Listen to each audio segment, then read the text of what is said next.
de carro aí na sua rua, não tem? Ô, professora, e daqui a pouco tem um barulho da minha cachorra também, fica tranquilo. Ó, estamos ao vivo. Bom dia, turma. Tudo bem? Tô vendo aí que além dos meus alunos, tem alunos do terceiro. Muito bem. Compartilhem a aula aí com a família, né? Porque a ideia é essa. Eu mandei no grupo de pais, que tem uns irmãozinhos, né? Que podem assistir a aula. Vocês só não vão ver o cara crachá aqui do professor. E não foi de propósito, o problema é o problema técnico. Isso é problemas técnicos. Isso é problema o problema está entre a cadeira e o computador. Eu não sei o que é, não. Aquela questão, né, que a gente não arrumou um tempo ontem para testar, dá nisso. Não, mas como diz aquele amigo, o improviso é que faz a coisa andar. Faz a graça. Faz a graça. Ai, Deus. Vou mostrar para os meninos rapidinho aqui, você, para eles saberem quem é você. Certo. Certo. Só você, viu, professora Lila? Só você. Turma, dá uma olhada aí, ó. Nessa última foto aqui, ó. Esse do meio é o professor Cleudes, tá? Para quem não conhece. Nossa, como é que você conseguiu minha foto se eu nem mandei para você? Era que você me pediu. Eu falei, não, vou fazer isso aí, não. Você não mandou, azar o seu, eu sempre tenho, meu filho. Aqui, professor Cleudes, na primeira foto. Isso foi ano passado, professor, lembra? Antes da pandemia. Nós demos uma aula prática, foi a última aula prática que nós demos. Ô, professor, como diz aquele amigo meu, estamos aí. 1 ano e meio já se passou e nós aí. E nós aqui. Parece que estamos agarrados ainda em março de 2020. Essa aula foi em fevereiro do ano passado, né? Eu e o professor Cleudes fomos apresentar uma engenhoca aí que nós tentamos fazer para facilitar as atividades do nosso grupo de pesquisa. Precisa terminar ela, hein? E isso, nós estamos quase lá, né? Falta pouca coisa, né? Falta só voltar à atividade presencial. Exatamente. Quem sabe, né? Quem sabe? Quem sabe? Bom, quem sabe uma hora. Bom, vamos lá. Vamos. Turma, então eu apresentei para vocês o professor Cleudes de outra forma, né? Porque a câmera dele hoje deu um BOzinho básico, mas eu gostaria muito de agradecer a presença de vocês aqui hoje, a presença do meu colega e amigo, professor Cleudes Guimarães. Tem coisa que só um amigo faz pela gente, né? Nós preparamos essa aula juntos. Eu acredito que nós fizemos um trabalho que vocês, eu espero que vocês apreciem bastante. O professor Cleudes é uma enciclopédia viva, o professor Cleudes é físico, é engenheiro mecânico, é pedreiro nas horas vagas. Se você precisar, você chama o professor Cleudes, que ele está aí à disposição. É um amigo querido, é uma pessoa que eu conto muito desde quando eu cheguei lá no campus. Eu tenho uma profunda amizade e respeito pelo profissional que ele é e pela pessoa que ele é. Enfim, nós conseguimos preparar nossa aula integrada para hoje.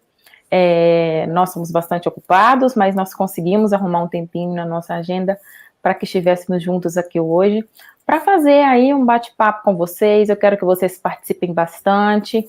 A ideia de fazer pelo YouTube é justamente para tentar democratizar mais, né, a ideia aqui do nosso projeto, né, que são os webinários, que é de vez em quando sair um pouquinho dessa mesmice, né, Google Meet, aula gravada, Google Meet, aula gravada, exercício, né, é uma ideia para a gente sair um pouquinho do quadradinho e fazer algo um pouquinho diferente e tentar também levar conhecimento fora dos muros, né, professor, do nosso campus, né, que é uma das missões da nossa instituição, que é a extensão, né.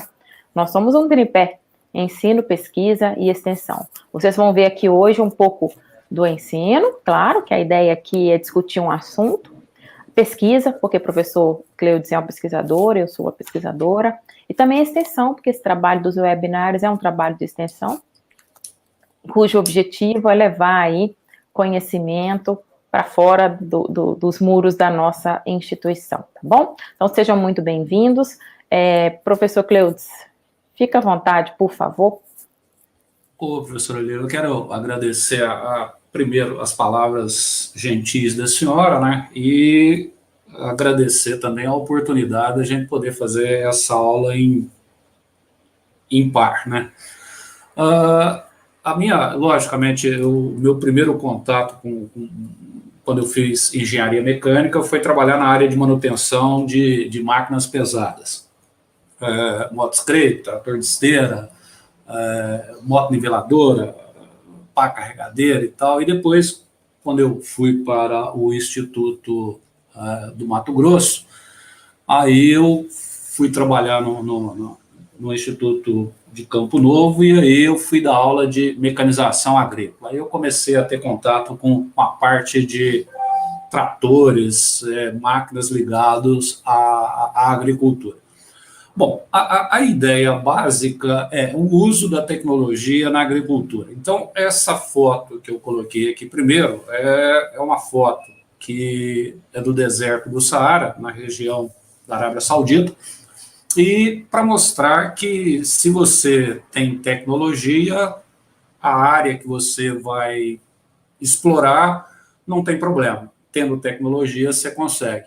E aqui dá para ver os pivôs centrais e a produção agrícola na região de deserto. Então, a ideia básica é, se no deserto, que é praticamente areia, você consegue produzir, imagina numa região como a do Nordeste, né? Então, a gente vê que todo aquele perrengue que o pessoal do Nordeste passa, talvez é mais uma questão política do que uma questão de falta de tecnologia. Então, assim, na realidade, se você tivesse vontade política, se você tivesse vontade de fazer aquela região ser uma região altamente desenvolvida, você teria condição. E é óbvio, né? Se a gente pega, por exemplo, o Kuwait é um país que não tem um rio, então é o único país do mundo que não tem um rio. Mas aí, da onde que o cara tira a água? Ele tira a água exatamente do mar, fazendo a dessalinização dessa água do mar através de usinas dessalinizadoras. Então é óbvio, se você quisesse fazer isso, você poderia fazer isso numa região como a do Nordeste e tirar aquele índice alto de pobreza que há naquela região, juntamente com o índice alto de riqueza que também há na região. Então, é uma coisa que a gente tem que pensar, né? E eu sempre falo para a professora Lília o seguinte, uma instituição como os institutos, uma instituição como as universidades, ela tem que vir e melhorar aquela região onde elas são implantadas. Tá? Bom, então a ideia básica nossa seria o seguinte, para que eu quero usar a tecnologia na agricultura? Qual é a função? Primeiro, é o número de pessoas que você tem que alimentar nesse mundo, né? Já está chegando em 7,76 bilhões de pessoas, então são 7,76 bilhões de bocas para alimentar. E uma outra coisa é que você precisa de sustentar esse ambiente que a gente está. Então, de acordo com que as coisas estão andando aí, vai ter aí agora, parece que daqui a um mês, parece que vai ter uma reunião para discutir o clima no mundo, e dá para ver o que está acontecendo, né? A queimada nos Estados Unidos, naquela região ali da Flórida, queimada na Europa, naquela região ali da Grécia. Queimada no Brasil, no Pantanal, né, não, professor? Queimada no Brasil, ou seja, isso nós tivemos o ano passado, que foi uma lástima, né? Então, só quem já esteve no Pantanal e viu as belezas que é lá, sabe o tanto que é triste depois que você passa na região e vê uma queimada, qual que é a tragédia que ela provoca. Na Amazônia também, né? E isso aí vem andando, né? Ou seja, eu acho que nesse ponto aí, não sei se a professora Leila vai concordar comigo, eu acho que aí está faltando aquela consciência ambiental, está faltando aquela parte que nós chamamos de educação ambiental, para a pessoa respeitar o meio ambiente, né? Eu acho que isso é fundamental. Então, você pode explorar o meio ambiente, ao mesmo tempo, você tem que cuidar desse meio ambiente, porque senão você não vai conseguir chegar numa longevidade nesse mundo de Deus. Bom, então a ideia básica para o estudo, ou para entrar com tecnologia na agricultura, está exatamente pelo número de pessoas que nós temos que alimentar, né? E apesar disso, apesar de tanta tecnologia, apesar desse mundo que a gente está, tem muita gente aí morrendo de fome, e é triste, né? Ontem eu vi uma reportagem que é muito triste. Você vê pessoas pegando comida no lixo num país como o nosso, né? Então isso é muito triste. E, além disso, a gente tentar salvar esse meio ambiente, que é o mínimo, né, que a gente pode, né? Então, se a gente não cuida da casa da gente, quem é que vai cuidar, né? Bom, aqui vem uma questão da evolução do sistema. Então, aqui eu tenho, na época do feudalismo, como é que era feita a agricultura, época da Idade Média, então, século V, século X. E aí, aqui surge, então, o primeiro trator, né, lançado pela John Deere, exatamente em 1918. Nós estamos em 2021, né, caminhando para 2022, ou seja, um pouquinho mais de 100 anos aí na jogada do primeiro trator que apareceu pela John Deere. Aqui nós temos um trator da década de 50, e aqui você já vê um trator lançado pela John Deere, que é um elétrico autônomo. Então você vê que um pouquinho mais de 100 anos, né, a evolução que teve da primeira máquina para essa máquina atual aqui. Então essa é a ideia. O mundo é isso, né, é uma evolução contínua, né? E aí a gente tem no Brasil uma empresa de muito respeitada no mundo inteiro, que é a Embrapa, né? Que é a questão da empresa brasileira de pesquisa agropecuária, que a professora Lília deve conhecer muito bem.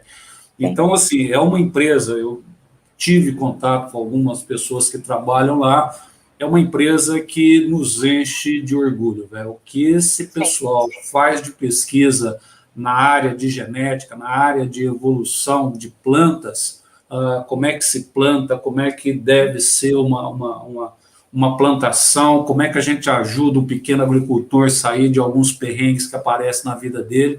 É uma empresa extremamente importante para o Brasil, né? Eu acho que a professora Lília tem muito mais para falar nela, né? A Embrapa produz tecnologia, né, professor Cleutis, para a América Latina, especificamente para o Brasil. A ideia da Embrapa, pelo menos a ideia que me transmite, né, é que nós somos um país multifacetado. E como nós somos um país multifacetado, vocês já devem ter percebido que existe Embrapa em vários estados brasileiros, porque a ideia é ir para os interiores do Brasil e explorar esse interior.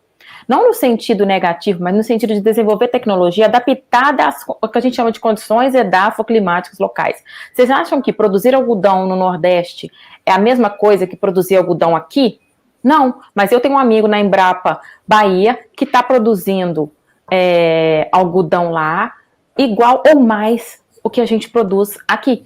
E o solo lá é um solo arenoso, comparativo aí ao solo do Saara que o professor está falando. Então, qual que é a questão aí? É o uso de tecnologia, que é o que o professor Cleutis está mostrando aqui para nós. Lá em Viçosa tem um tratorzinho desse aí, professor, dos anos 50, né? Ainda não chegou esse do 2020 aí do elétrico autônomo, não.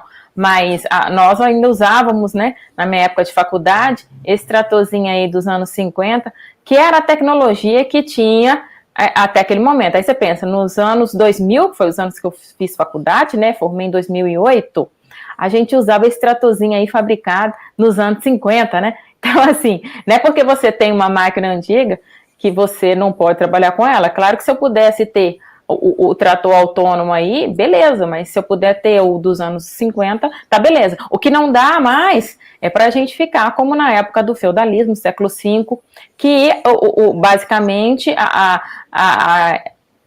o moderno que tinha era a tração animal, né? Vocês estão vendo ali o moço no lombo de um cavalo e escravos, né? Pessoas lá em cima, ó, que estavam fazendo o trabalho como se fossem máquinas, né? Então essa é a questão que já mudou bastante, e a agricultura moderna, ela deve realmente se desvincular dessa ideia aí feudal que a gente ainda vê em algumas regiões do interior do Brasil. E eu acho que é esse o papel da Embrapa quando ela vai para os interiores aí dos estados mais longínquos, como por exemplo a Embrapa Norte, a Embrapa Nordeste, é justamente descaracterizar essa agricultura de subsistência. E um detalhe, né, professor Lira, lá para ver aqui que a senhora está plantando aqui com a mão, né? Então, enquanto na mão faz os caminhos para colocar a semente, ela vem jogando isso daí com a mão. Bom, mas a ideia básica é exatamente ver que o mundo vem evoluindo, né? Então, a ideia é evoluir, é aumentar a produtividade, mas automaticamente utilizando muita tecnologia na agricultura. Agora, a tecnologia está sendo usada em todos os lugares, né? Ela está sendo usada na agricultura, ela está sendo usada na medicina, ela é usada na engenharia, então, quer dizer, o homem é uma coisa fabulosa, né? Então, quer dizer, você vê ao mesmo tempo que o homem é capaz de provocar devastação, ao mesmo tempo ele é capaz de produzir criações e evoluções neste mundo de maneira formidável. Então, acho que isso é o contraponto, né? Então, você consegue destruir, mas você consegue criar, você consegue evoluir, e assim a gente vai caminhando com essa humanidade nossa aí. Bom, a partir daí, tem uma outra evolução interessante, que eu acho que aí a professora Lira pode até falar melhor do que eu. Dá para ver aqui. Então, em 1980, a nossa produção era em torno de 52 milhões de toneladas, né, que a gente produzia de grãos. Isso, vamos colocar, há 40 anos atrás, né? Então, a gente produzia 52 milhões de toneladas e usava 40 milhões de hectares para poder plantar isso aí. Aí você nota que a gente saiu para 63 milhões de hectares, em compensação você saiu de 52 e está atingindo 42 nesse gráfico, mas que a nossa produção na safra 2020-2021 girou em torno de 54 milhões de toneladas, né? E aí eu coloquei aqui só para a gente ter uns dados comparativos, tá aí a China, né, que produziu 268 milhões de toneladas, os Estados Unidos produzindo 382 milhões de toneladas, e aqui ele usa um termo, quando você vai, não sei se alguém aqui vai mexer no mercado de commodities americano, não usa o termo tonelada, mas usa esse termo balchos, que eu acho que isso aqui é melhor porque a professora Lira teve lá. Eu acho que ela pode explicar isso aqui melhor do que eu. Esse termo que os americanos usam para poder... ele não usa esse termo tonelada, mas usa esse termo de balchos. Que tá aí. Eu nem sei se eu pronunciei correto, professora Lira. Então, tem muita coisa que a gente pode explorar nesse gráfico aí, professor. Gostei demais, viu? É o seguinte, eu estou trabalhando com os meninos a ideia de produtividade, né? Produtividade é justamente um cálculo que a gente faz da produção em relação à área. Então, quanto que se produz em uma determinada área? Há umas 2 semanas atrás, a gente estava falando em agricultura geral, comparando, né, Brasil com os Estados Unidos, por exemplo, na área de bovinocultura de corte. Como que eles conseguem produzir basicamente a mesma quantidade de bovinos que nós, com metade da área que nós temos? A única explicação para isso está relacionada justamente ao tema da nossa aula aqui hoje, que é o uso de tecnologia na agricultura. Porque vamos pensar, eles têm metade da área agriculturável que nós temos e conseguem produzir a mesma quantidade de cabeça de gado que nós. 200 aí, mais ou menos 270 milhões de cabeças de gado, né? Temos aí no Brasil e nos Estados Unidos também. Isso é porque eles usam tecnologia. Algo que já foi comprovado desde os anos 80, que é o comparativo que o professor Cleudes está mostrando para nós, é que não existe mais aquela ideia de que para se ter alta produtividade é necessário ter uma grande quantidade de área. Não. Para se atingir uma alta produtividade, o que a gente precisa é aumentar os índices produtivos com base nas áreas que nós já temos.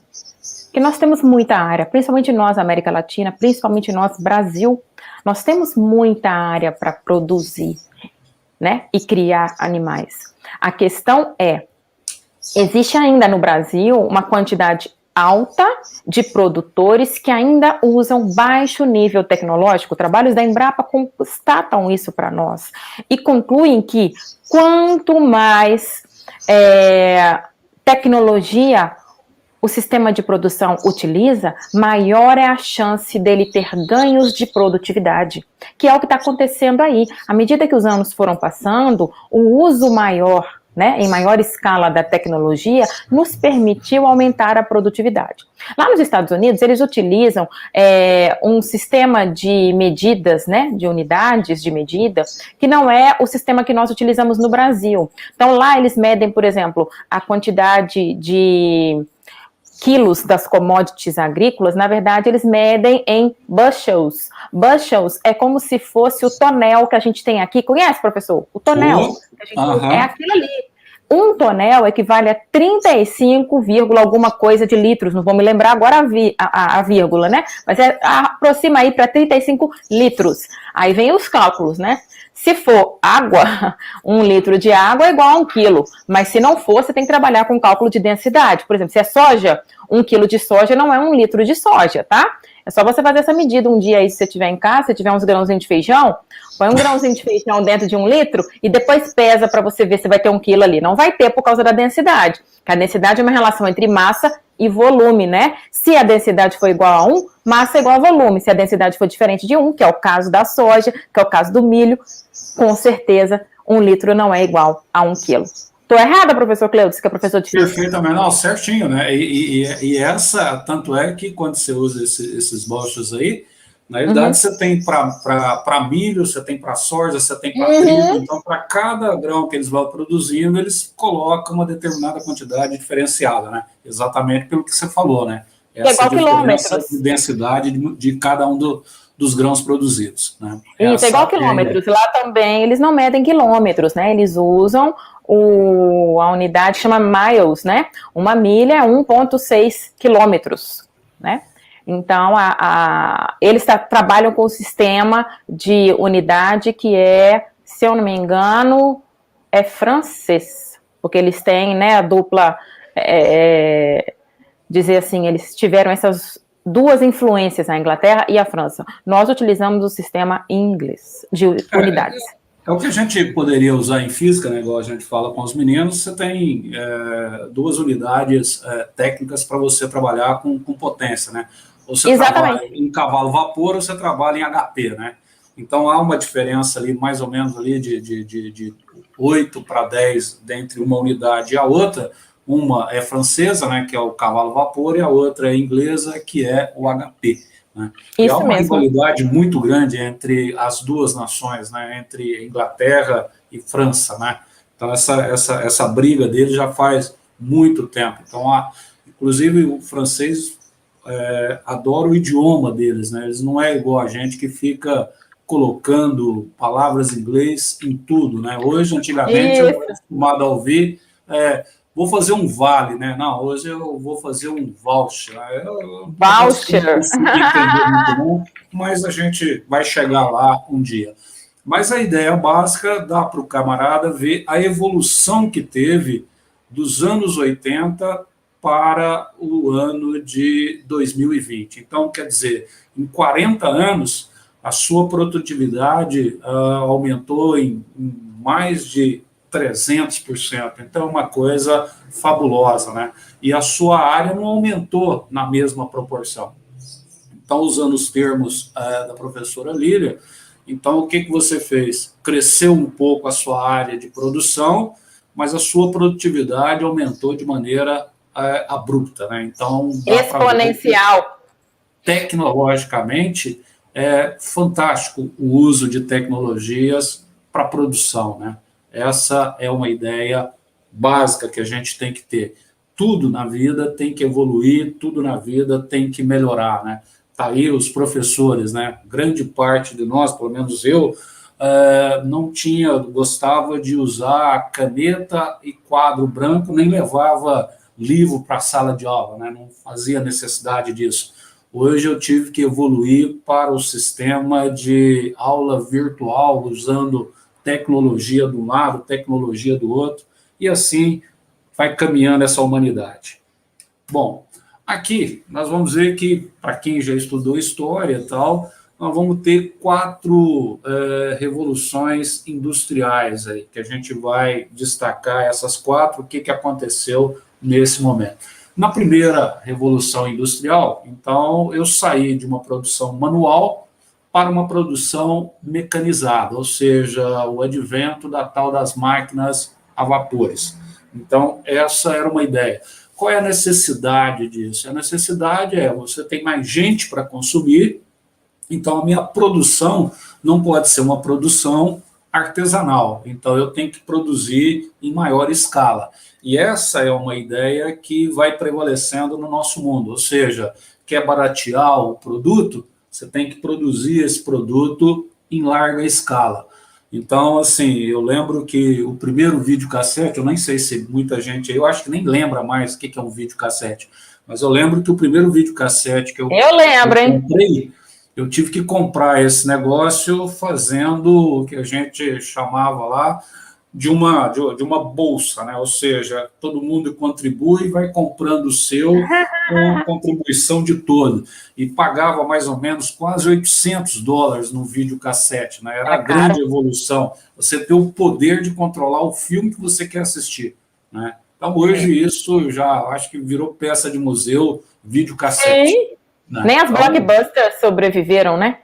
Era aquelas lojas grandes, né? No Brasil tinha só nas capitais, que a gente alugava os filmes.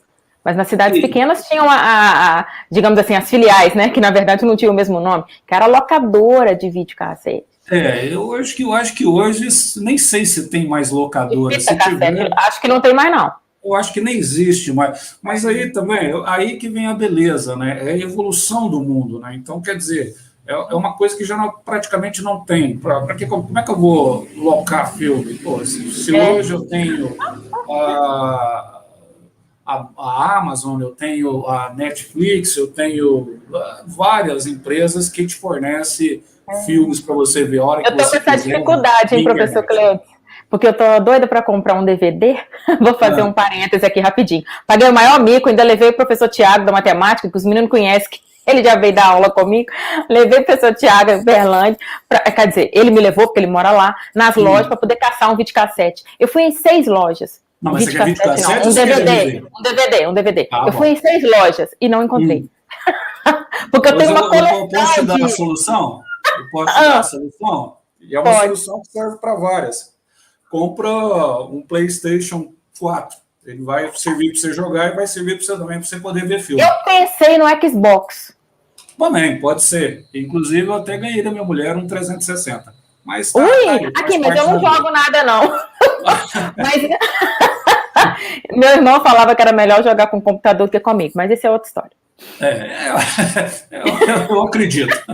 Bom, e aí, logicamente, você sai da agricultura, então você sai você começa a usar tração animal e pequenos maquinários. Então, a primeira revolução industrial nossa é exatamente com o advento das máquinas a vapores e criação de pequenos maquinários que pudesse te ajudar no plantio ou pudesse te ajudar para arar a terra.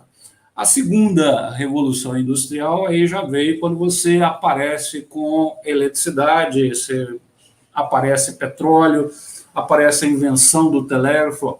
Eu acho que ninguém aqui, eu achei poucos, ouviu falar de telégrafo aí, ou já viu, então eu pelo menos, muito raro. Assim, eu lembro que na época que eu era adolescente, a gente ia no correio para passar um telegrama, né? Quando você tinha muita pressa, né? Para que um recado ou alguma coisa chegasse a outra pessoa, aí você usava o telégrafo.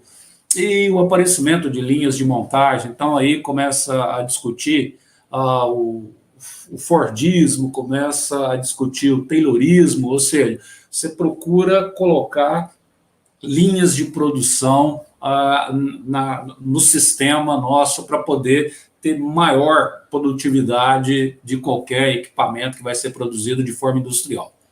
E na agricultura, o aparecimento de maquinários de combustão, aí tratores, primeiras colheitadeiras, dentre outros. Então, você começou a jogar na agricultura, a implementar na agricultura máquinas utilizando motor de combustão interna. Então, essa seria a ideia. E aí vem a terceira revolução industrial, essa no século XX, também conhecida como a era da informação. Então, a partir daqui agora, você começa a ter a grande evolução que é na questão de comunicação. Então, a comunicação se torna uma coisa mais corriqueira entre as pessoas. A professora Líria está aí, não vai deixar eu mentir sozinho, que na época, quem tinha uma linha telefônica no Brasil, isso ali na década de 80, era considerado uma pessoa de sorte, né? Você tinha que ficar na fila para poder adquirir uma linha telefônica, né? Hoje é coisa que você consegue a qualquer momento que você queira, você pode ter uma linha telefônica. Agora já vem com outra era, né? Você começa a entrar, você liga, fibra ótica, aí já tem fibra, então todo mundo está saindo daquele sistema que você utilizava para passar para o sistema de fibra ótica. Então, ou seja, você manda a informação na velocidade da luz, por isso que você acaba utilizando a tal das fibras óticas para poder mandar as informações hoje em dia. Então, nessa linha, ou seja, nessa terceira revolução industrial, as grandes mudanças veio na comunicação, ou seja, você começa a se comunicar de uma maneira muito mais rápida e com muito mais precisão, ou seja, com mais rapidez. E na agricultura começou a chegar os computadores no campo, né? Então algumas empresas começam a colocar, a usar computador para armazenar dados e tal na própria fazenda, e aí veio algumas pesquisas em partes científicas, combustíveis renováveis, ou seja, você coloca álcool utilizando, então veio a parte eólica, e assim você começa a ter essa evolução. Então, ao invés de eu precisar, talvez, de uma linha de transmissão, eu começo a usar energia eólica, eu começo a usar energia solar, e a coisa vem evoluindo nesses termos. Algum comentário, professora Líria, a senhora queira fazer? Então, eu acredito que a Revolução Industrial ela é um divisor de águas na agricultura. A próxima, Aguinaldo, é a Agricultura 4.0. Aí ainda não chegou lá, não. Essas três primeiras revoluções industriais, elas foram o divisor de águas quando se fala de uso de tecnologia no meio agrário. Porque até então, isso aí é por meados, né, professor, dos anos 80 nós já passamos aí dos anos 50, o Brasil até então era um país muito agrário. E um agrário no sentido feudal, uma agricultura basicamente de subsistência, onde o objetivo principal não era comercializar os produtos nas cidades, né? Ainda era algo muito do campo para o campo, né? Depois da próxima Revolução Industrial, que o professor Cleudes vai falar em breve, é que a gente começa a ter uma profissionalização do campo. A gente começa a utilizar mais a tecnologia com o objetivo de aumentar a produtividade, que é o que o professor mostrou no gráfico anterior, a partir dos anos 80, para que a produção aumente matematicamente falando, em nível exponencial, né? Que é tipo assim, um aumentozinho pequeno de área já me dá um aumento enorme de produção, né? Então, é isso que começou a ocorrer a partir aí dos anos 80 no Brasil. A questão do telefone que o professor está falando é que eu estou me lembrando, porque quando eu era pequena, né, nos anos 80, aqui minha família comprou, eu estou na casa da minha mãe, e eu me lembrei disso que ela comentou esses dias. A minha família comprou a linha telefônica, na época era caríssimo, né, professor? Era caríssimo comprar a linha seja, telefônica. Inclusive, com perdão da palavra, você era acionista, né? Da telefônica. Você comprava Hoje a gente tem que pedir perdão mesmo. A linha telefônica. Você comprava a ação da Telemig, na época, Telemig nem existe mais, que hoje é a Oi, né? Que inclusive é privada, não é mais estatal, para você ter direito a usar um telefone na sua casa. Aqui quando eu falo para minha mãe, vamos desligar esse telefone, hoje a gente usa só celular. Eu na minha casa, por exemplo, eu não tenho telefone fixo, eu só tenho celular. Hoje a gente usa aí basicamente o WhatsApp e outras redes sociais para se comunicar. Mas a mamãe quase chora, de jeito nenhum, que isso custou um rim. Isso custou um rim, minha filha. Nunca que a gente vai desligar o telefone. É muito essa, né? Não é? A ideia é muito essa. Então, assim, e aproveitando o embalo, né? Ou seja, só para o cara ter uma ideia, né, de como é que anda esse mundo, é óbvio, né? Uma das nossas primeiras produções agrícolas no Brasil foi a cana-de-açúcar, né? Então, você vem lá... Exatamente, foi a primeira. Né?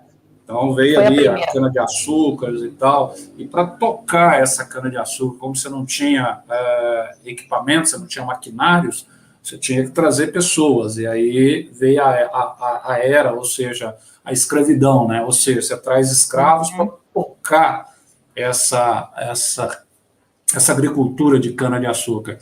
E aí é óbvio, né? Depois com o encerramento desse período triste que é da escravatura, você começa então a entrar numa outra linha, né? Porque a agricultura, a cana-de-açúcar, você começa a ter países ali da América Central, você começa a ter alguns países que começam a entrar nesse mercado, e aí o Brasil sai da cana-de-açúcar e começa a ir para o café, que esse aí começa então até a aparecer, a quem gosta de história aí, aquele período, né, da nossa República Café com Leite. Né? Café com leite, Minas e São Paulo. Pegava o café, Minas produzia o leite, e ficava essa troca, Minas entra um pouquinho, São Paulo entra um pouquinho, e assim tocava a humanidade.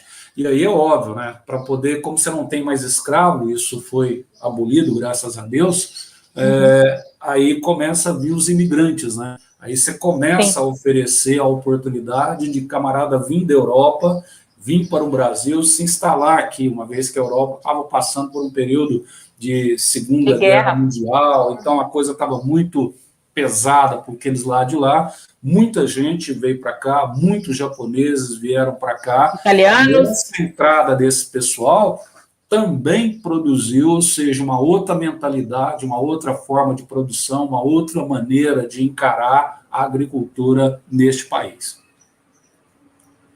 Você ia falar alguma coisa, Lília? É isso mesmo. O que aconteceu foi que nós tivemos, tipo assim, forçadamente, que evoluir, né?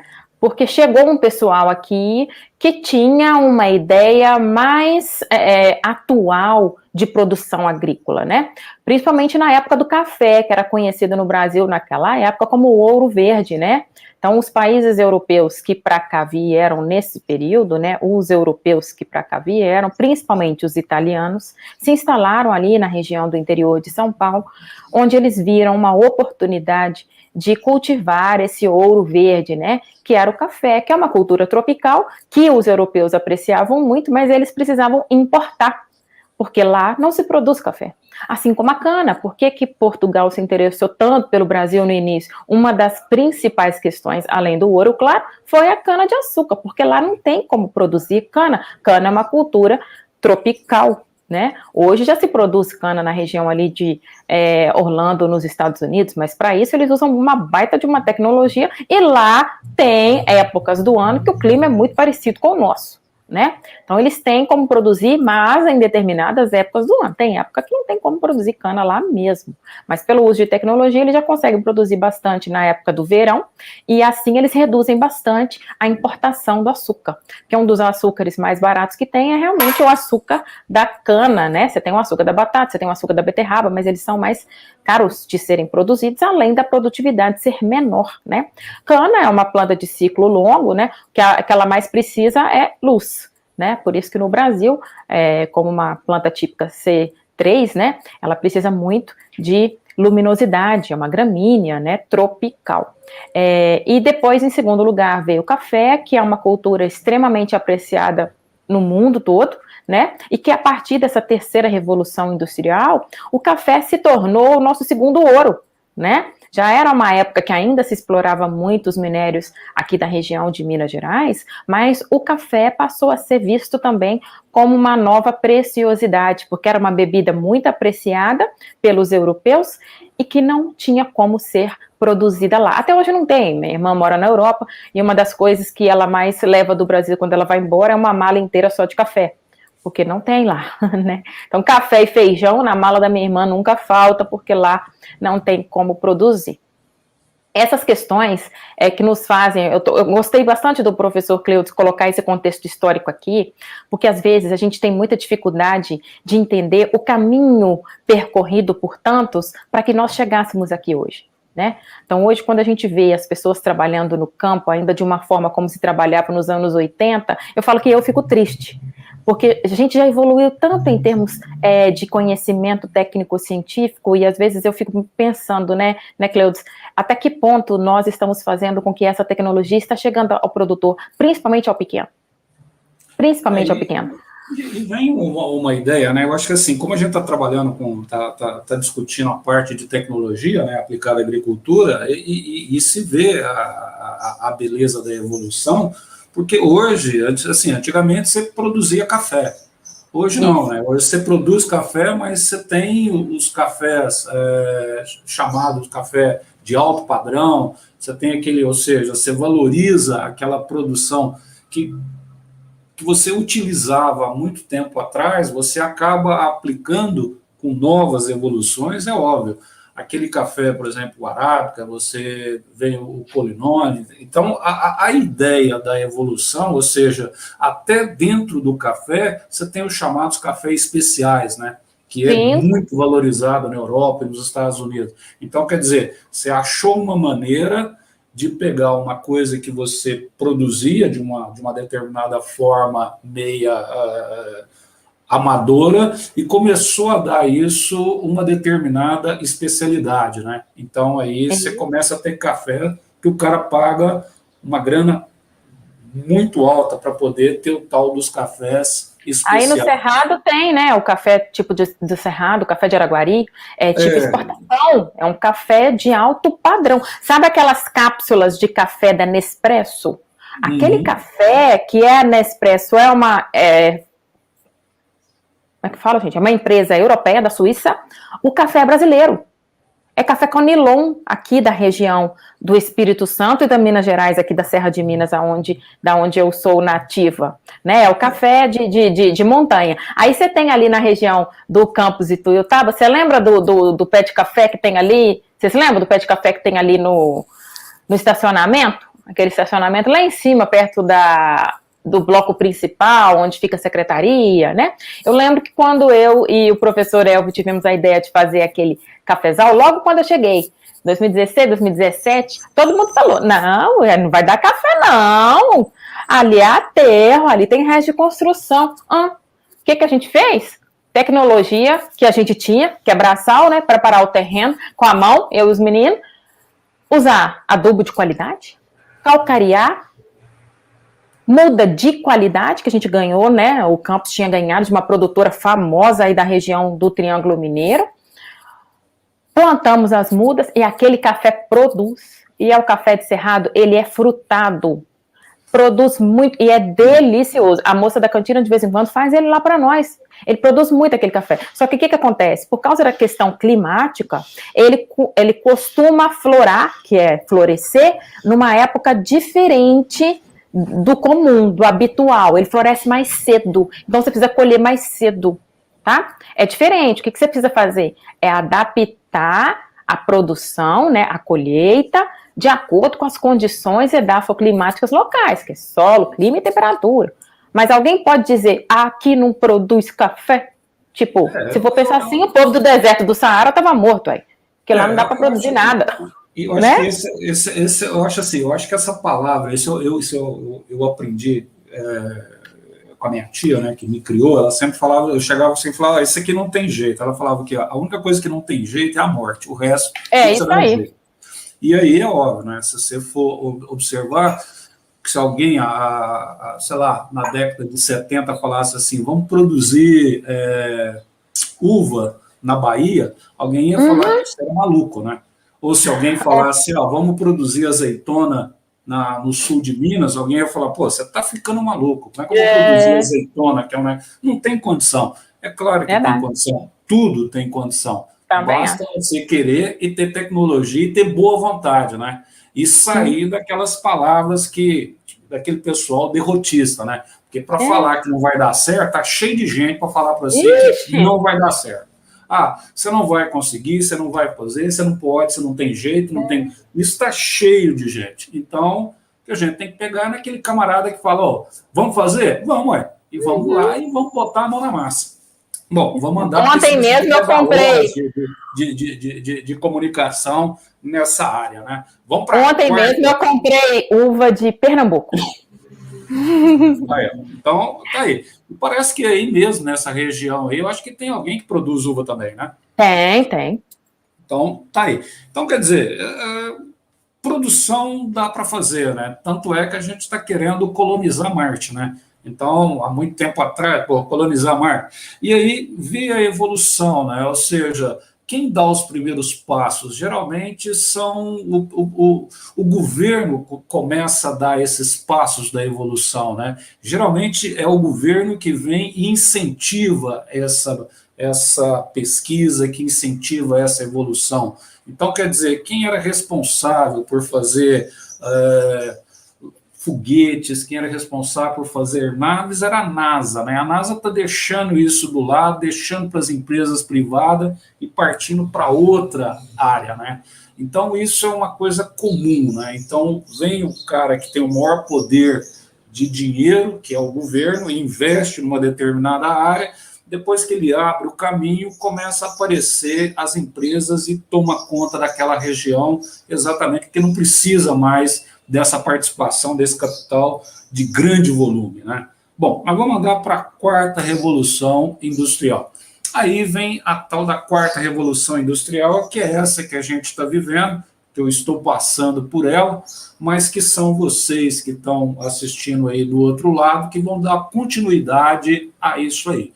E é óbvio, para dar continuidade a isso aí, você vai ter que ter, ou seja, capacidade de conhecimento, capacidade de absorção de conhecimento. Isso faz parte para poder evoluir. E aqui você observa que nessa nova linha, da quarta revolução industrial, começa a aparecer a tal das nuvens, inteligência artificial, essa é a grande moda, né? A tal da inteligência artificial, e nessa inteligência artificial a gente acaba usando a lógica fuzzy. E o que é isso? O que é essa inteligência artificial? Ela é a capacidade de você não trabalhar com os extremos, você não trabalhar com o sim e o não, mas você trabalha, pode ser, dá para usar, podemos pensar nisso. Ou seja, você dá maleabilidade a essa linha de pensamento. E quando você faz isso, ou seja, o sistema não é engessado nas extremidades, você começa a usar essa tal da inteligência artificial. Depois você vem com a Big Data, depois você vem com a internet das coisas, ou seja, é o conhecimento, é a capacidade de comunicar, é a capacidade de armazenar, é a capacidade de você estar com tudo interligado. Hoje a ideia é estar tudo interligado. Então, da minha geladeira, ela já faz uma comunicação com o supermercado e já me manda lá, ó, tá faltando leite, e o cara já vem, já te manda o leite, e assim vai funcionando as coisas. Ou seja, a primeira coisa que aconteceu é exatamente a tal da televisão, né? A televisão deixou de ser aquele tal de liga e desliga, tá no canal, para passar para ter interação. Então, com a televisão eu consigo entrar na internet, com a televisão eu consigo fazer ligação com o meu computador, com a internet. Então, ali está a internet dentro da própria televisão, ou seja, as coisas estão todas se interligando, né? Essa é a grande sacada. E aí é óbvio, o surgimento do termo, lógico, primeiro apareceu a indústria 4.0 e esse termo da indústria 4.0 foi levado para a agricultura e aparece hoje a tal da agricultura 4.0. Aí a professora Lília vai poder discutir muito melhor do que eu, aparece a tal da pecuária 4.0, ou seja, está saindo para o tal da quarta revolução industrial, então está o tal do 4.0. E é óbvio, antes de chegar na agricultura 4.0, nós passamos pela agricultura de precisão, né? Ou seja, era a ideia que eu vou usar naquele local aquilo que é necessário, nada de usar a mesma quantidade que eu uso no início até o fim da minha área agricultável. Então, quer dizer, eu vou trabalhar de acordo com o que eu preciso. Preciso de maior quantidade de adubo nessa região? Então, beleza. Preciso de menor quantidade de adubo nessa outra região? E assim as coisas vão se andando. Ou seja, a agricultura está evoluindo com o tempo, né? Então, antigamente, você fazia fossa, né? Hoje, os caras estão brigando para que essas pequenas áreas agrícolas, para que o agricultor familiar possa pegar aquilo, ou seja, ao invés dele usar uma fossa, ele trabalhar com aquilo, ou seja, deixar de contaminar o ambiente, ou seja, tratar aquele esgoto que ele tem lá. E isso, com uma tecnologia simples, mas lógico, precisou que alguém pegasse, entendesse o processo e colocasse isso na mão do pequeno agricultor para que ele possa utilizar. Algum comentário, professora Lilian? Eu queria falar da parte pecuária, né? Porque a questão hoje é o seguinte: você tem a tecnologia na palma da mão. É acessível a grande parte da população no século XXI. Então, hoje você tem aí drones, tratores movidos a aplicativo de celular, de tablet, enfim, está na palma da mão do pecuarista, do agricultor. Quando você fala de pecuária, eu tive a oportunidade de trabalhar numa fazenda de leite, não era no Brasil, mas que possuía um sistema no qual todas as vacas, elas tinham um colar com um chip. E esse colar, toda vez que a vaca ia no coxo, ia no bebedouro, ou ia na sala de ordenha, porque não tem um horário fixo, assim, de ordenha lá, a vaca é ordenhada na hora que ela quiser. Sentir que está com o peito cheio, ela vai lá, ela é ordenhada. É interessante porque o sistema é todo robotizado, né? A vaca chegou, aos poucos ela vai aprendendo, né, a chegar lá na sala de ordenha sozinha, ela se posiciona de um jeito que o robozinho vai lá e colhe o leite. Quando a vaca está nesses locais, o chip, quando ela encosta lá no local que recolhe os dados, aquilo já vai tudo para o computador e você vê toda a vida da vaca. Hoje ela veio aqui no coxo tantas vezes, ela veio beber água tantas vezes, todas as vezes que ordenhou o leite, a quantidade de leite produzida foi essa, a média dela por dia é essa. É uma coisa interessantíssima, que é essa agricultura 4.0, né, que serve, a gente poderia chamar de agropecuária 4.0, porque também aconteceu dentro do setor pecuário. Então, quando você vê o uso da tecnologia com o objetivo de aumentar a produtividade, você vê que isso está cada vez mais próximo do produtor. É claro que o pequeno produtor, talvez ele não vai ter condições econômicas mesmo de investir tanto, mas o mínimo de investimento que ele puder ter já pode ser, digamos assim, uma vantagem e tanto para o seu negócio. Né? O fato já é comprovado que fazendas com baixo nível tecnológico tendem a ter baixa lucratividade. Né? Então, é necessário investir em tecnologia no século XXI, para você, inclusive, se manter no campo. Né? Tem uma aluna que fez uma pergunta. A Bruna está perguntando, professor Cleudes, o senhor acha que aquela propaganda da Globo, agri é tech, agro é pop, agro é tudo, tem a ver com o avanço da tecnologia? Com certeza tem, né? Ou seja, você fala, quando você usa o termo pop, né? Então, cultura pop, né? Então, significa dizer que você está integrando tudo, né? Ou seja, um cara que mora numa fazenda, hoje, ele não pode falar que ele é um cara que está isolado, né? Então, ele é um cara que está integrado a tudo. Então, na hora que você usa esse termo, né, a agricultura, e é óbvio, tudo está balanceado nessa agricultura, né? Porque apesar da tecnologia, a nossa sobrevivência, ou seja, eu preciso de comida, né? Então eu Sim. preciso da agricultura, né? A roupa que eu vesto tem muita coisa que é poliéster e tal, mas tem o algodão. Então é Tem. óbvio, a gente vê aí, a professora Lília havia falado anteriormente a questão do algodão, e a Embrapa desenvolveu um algodão que ele já vem colorido, né? Você consegue Sim. dar uma cor no algodão lá na lavoura, né? E isso é uma ideia. E quando eu trabalhei na Plantar, a gente mexia com plantação de eucalipto e pinos, a ideia é que o eucalipto ele sempre vem clonado. Então você pegava aquela muda, você sabia que era uma muda clonada.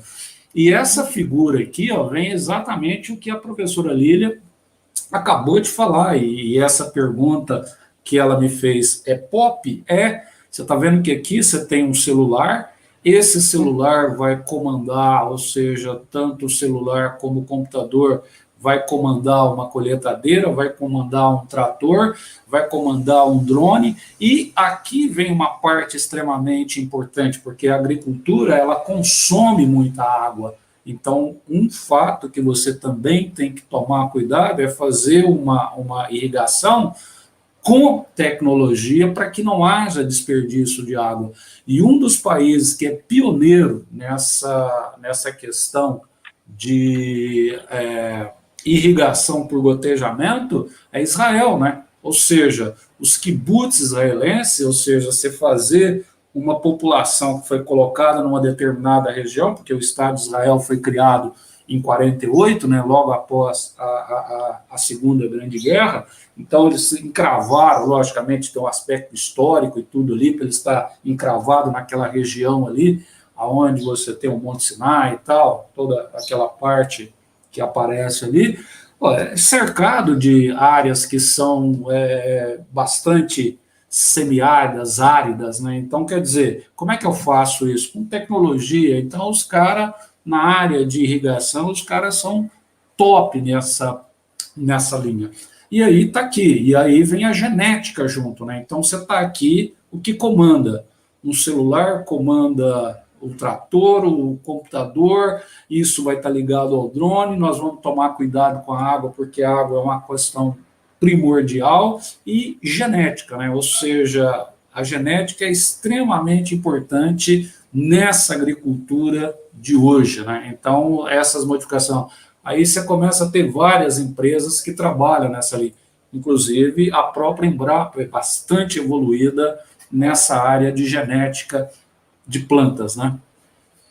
Pode comentar, professora Lília. E aqui está, né? Só para finalizar, tá vendo? Ó, eu estou usando um drone para poder fazer uma aplicação num ponto da minha plantação. Então, é essa evolução que está tomando conta desse setor. E, lógico, né, o agricultor hoje ele está cada dia mais consciente, né? Está demorando, mas está cada dia mais consciente, né? Eu não posso destruir, eu tenho que preservar, porque se daqui a pouco eu tiver, por exemplo, uma grande seca numa determinada região, por exemplo, que é a região centro-oeste, cara, isso vai impactar diretamente nas nossas commodities, né? Porque as nossas commodities, ela vem exatamente daquela área. Então, na década de 70, quando o próprio governo incentivava o camarada a ir para a região do centro-oeste, ou seja, o cara vem desmatando, acabando com o cerrado para produzir, hoje o cara tem uma outra visão. Cara, eu agora tenho que manter o que eu tenho, conservar o que eu tenho, porque eu não posso ficar só avançando, porque se eu só avançar e fizer o mesmo tipo que os índios faziam há muito tempo atrás, que era, usei essa área, já fiz o que tinha, colhi o que pude, vou para outra área, não dá para fazer isso, porque a população não é pequena, não é, a hora que o índio voltasse para aquela área, ela já estava recuperada, hoje não dá para fazer isso, como é que eu vou? Eu não tenho tempo para esperar essa recuperação, então eu tenho que ajudar nessa recuperação do meio ambiente. faz parte do nosso trabalho, né? Então, a ideia do agricultor hoje está mudando muito, né? Graças a Deus. Exatamente, que é a ideia da agropecuária sustentável. Nós precisamos trabalhar hoje de uma forma que nós sejamos socialmente justos, ambientalmente corretos e economicamente viáveis, né? Então não é só visar o lucro, mas é visar também a manutenção do meio ambiente para que outras gerações tenham a possibilidade de usufruir do que a gente tem ou até mais, né? Porque se a gente trabalhar para recuperar as áreas degradadas, infelizmente, 80% das áreas de pastagem no Brasil, elas estão degradadas. O que a gente pode fazer para recuperar isso? Muita coisa. Nós podemos fazer plantios nas regiões desmatadas, nós podemos trabalhar com clonagem de mudas, igual o professor deu o exemplo aqui, para que a gente consiga cultivar nessas áreas. Nós precisamos trabalhar com a recuperação dos solos. No Brasil, o problema, né, de perda de solo por diversas questões como erosão, né, que é, digamos assim, o ápice do problema do solo, são muito comuns. Infelizmente, são muito comuns, mas muitas vezes por falta do uso da tecnologia para a manutenção desse ecossistema, né? E aí aqui, ó, só para dar a finalizada nesse sistema, então tá aí, ó, a agricultura 4.0 partiu da agricultura de precisão, exatamente quando você introduziu nessa agricultura de precisão sensores, drones, mapeamento por GPS e telemetria.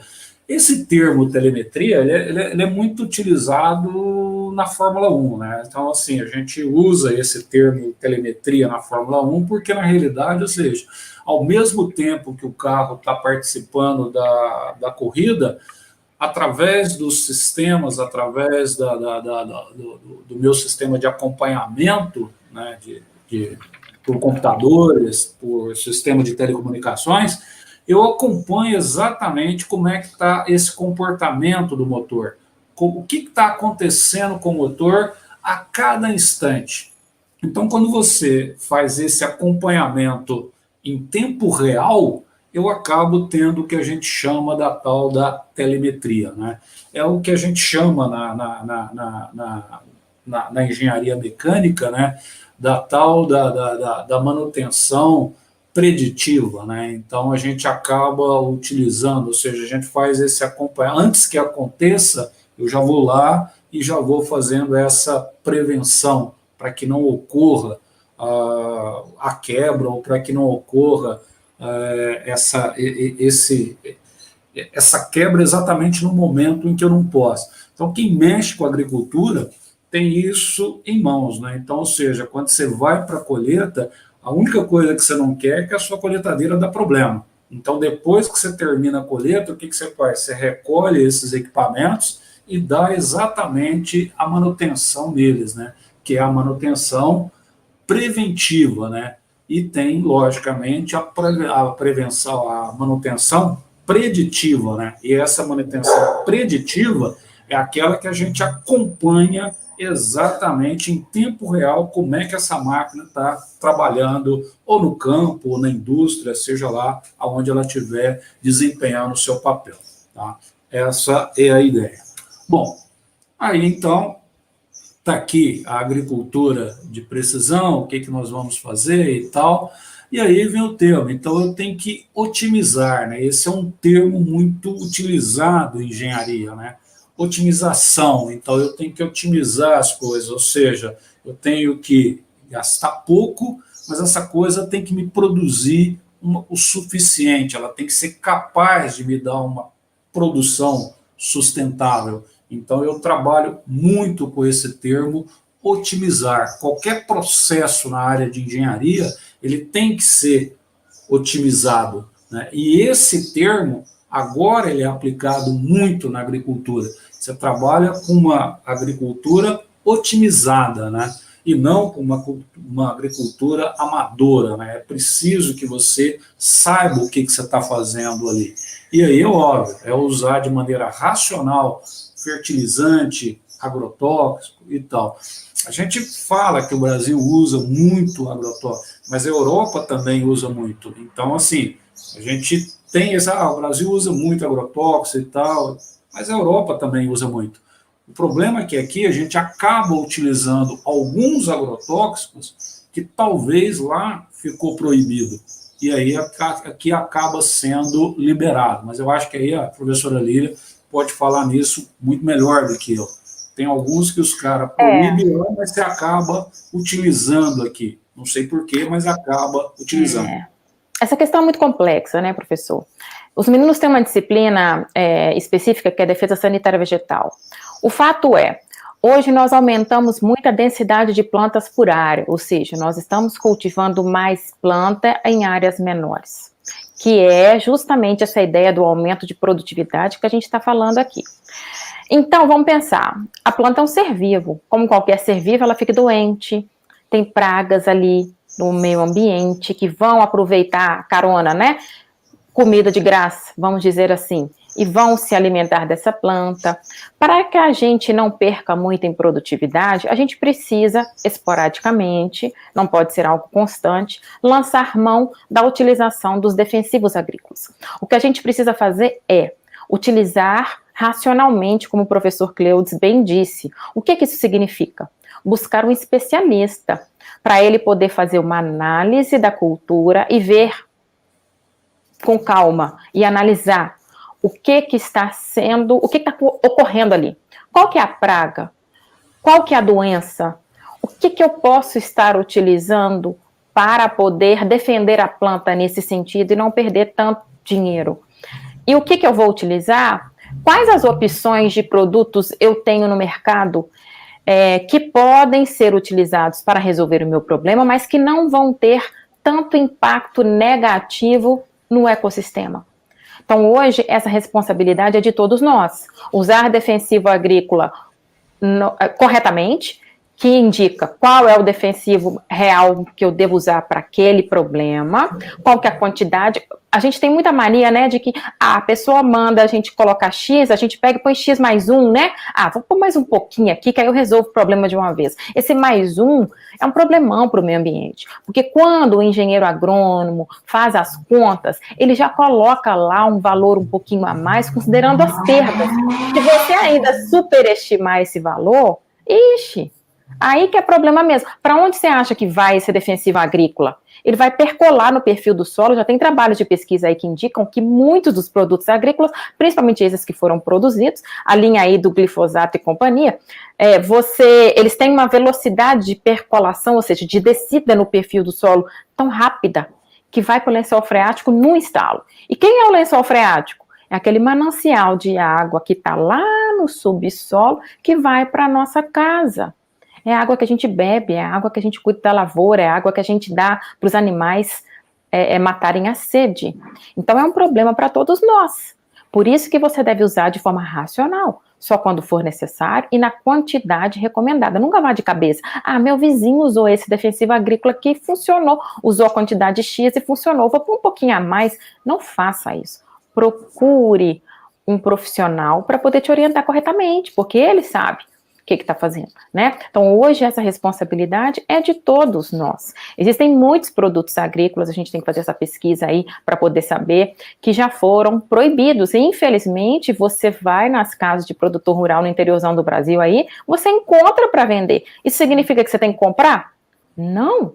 Você pode buscar em outro local aquele que você deve fazer o uso, tá bom? Então, essa consciência em relação à sustentabilidade do meio ambiente é um dos objetivos da agricultura de precisão. É trabalhar racionalmente, é enxergar a minha fazenda, o meu empreendimento agropecuário como um negócio. E como um negócio, eu tenho que ter responsabilidade social, econômica e ambiental. E aproveitando o que você falou, né, aí entra exatamente a evolução genética, né? Ou seja, você tem várias espécies de milho exatamente para que o cara foi modificando geneticamente exatamente para ter uma determinada resistência, né, ao ataque de pragas, a questão da questão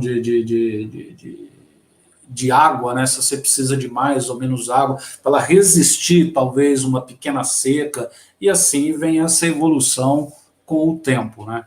E aqui, ó, nessa foto aqui, dá para ver que quando você faz o uso dessa integração de tecnologia, você precisa de uma coisa extremamente importante, né? Que é o tal dos satélites, né? Então, hoje, só para ter uma ideia, né? O primeiro satélite lá, que é o Sputnik, lançado pela Rússia na década de 50, então, se lançou na década de 50, nós já estamos em 2020. Hoje, diz o pessoal aí que trabalha nessa área, que a gente já tem mais de 11 mil satélites lançados nesse espaço aí. Então, quer dizer, é o chamado, e tem muito lixo, né, que está circundando o nosso espaço aí. Então, a grande jogada é essa, né? Você precisa de satélite. Então, toda hora você está lançando um satélite aí para poder pegar esses dados, ter transmissão direta e você ter comunicação direta com seus equipamentos. Para isso, tem que passar exatamente por um satélite para poder ter esse controle desses maquinários seu que está trabalhando de forma autônoma lá na agricultura. Para isso, você tem que ter esses grande número de satélites lançados, né? E aí, só um pequeno adendo, a gente está, nós aqui no Brasil, a gente ainda está engatinhando nisso, né? Porque você pensa, né, numa China que na década de 50 era pior do que a gente, ou seja, eles não tinham nenhuma fábrica de automóveis na década de 50, era um país extremamente agrário, ou seja, produzia a agricultura, praticamente uma agricultura quase que medieval, na mão, muito pouco maquinário e tal. E hoje você nota que com a questão da evolução e tendo um projeto de desenvolvimento para o país, eu não estou discutindo aqui o aspecto político da coisa, comunista, capitalista, eu não estou discutindo isso, mas o que você precisa é ter um projeto, né, para o país. É necessário que você tenha um projeto, que você tenha um plano de ação para que você vá evoluindo com o tempo. Então, hoje, você tem a China lançando aí uma nave que pousa em Marte e está pensando que até 2030, ou talvez um pouco antes disso, já comece a mandar gente para poder explorar Marte. Né? E tem aí a Chery, que é uma indústria automobilística chinesa que produz carro, e esses carros, ou seja, que antigamente eram muito ruins, hoje estão competindo com carro japonês, estão competindo com carro coreano, com carro europeu, com carro americano. Então, assim, falta, eu acho que para nós, né, esse plano, cara, para desenvolver. A gente tem que desenvolver, a gente precisa do conhecimento, a gente precisa de uma escola forte, a gente precisa que haja um plano de integração da sociedade com a universidade, com os institutos, com a escola, criar um grupo para desenvolver esse país, né? Bom, essa seria uma ideia. Não sei se a Lília quer completar alguma coisa, se eu falei demais, mas... Não, eu concordo, eu acho que é isso mesmo. É isso mesmo, vamos para a próxima.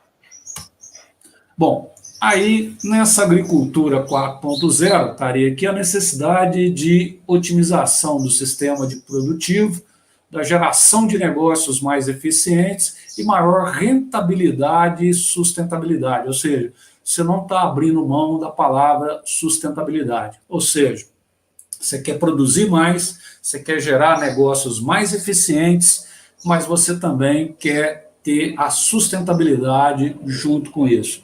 E aí, quando eu falo sustentabilidade, quando eu falo em rentabilidade, velho, infelizmente, quem já viajou para aquela região do centro-oeste, cara, as estradas não ajudam, cara. Há uma perda de grãos muito grande. Lógico, está melhorando com a evolução dos caminhões e tal, com a maneira de carregar, com a maneira como é que é colocado esses grãos, mas as estradas, aquilo que faz a gente poder deslocar o que é produzido no campo para exportação, ainda precisa de muita evolução nessa área, ou seja, as estradas são muito ruins. Tá? Bom, durante essa agricultura 4.0, refere-se a um conjunto de tecnologias digitais avançadas que se integram. Então, a ideia é conectividade, ou seja, você tem que estar conectado, tudo conectado, fazenda, cidade, as coisas estão indo para uma conectividade muito alta. Então, está aqui, gestão de dados do campo, então é aquilo que a professora Líria falou, ou seja, à medida que vai passando o tempo, aquilo que você vê que é um problema, você vai anotando, vai colocando isso dentro de um banco de dados para poder depois fazer uma análise do que pode ser melhorado dentro daqueles dados que você obteve. Produção otimizada para novas ferramentas e novas tecnologias, novas técnicas precisas.